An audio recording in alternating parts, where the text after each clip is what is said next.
मित्रांनो बघू शकता तुम्ही हिंगणगावात एक येडा माणूस कसा येड्यान करायला लागलाय बघा. पिऊन त्यांनी गाडी बिडी फुडली बघा. लय प्यालाय लय म्हणजे अंधाधुंद येड्यान करायला लागलाय बघा. बघा गाडी बघा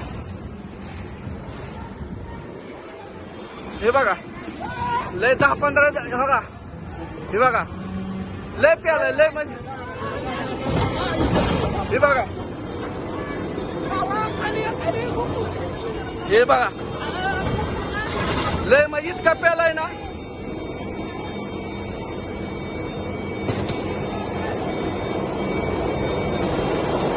लय म्हणजे लय प्यालाय मित्रांनो.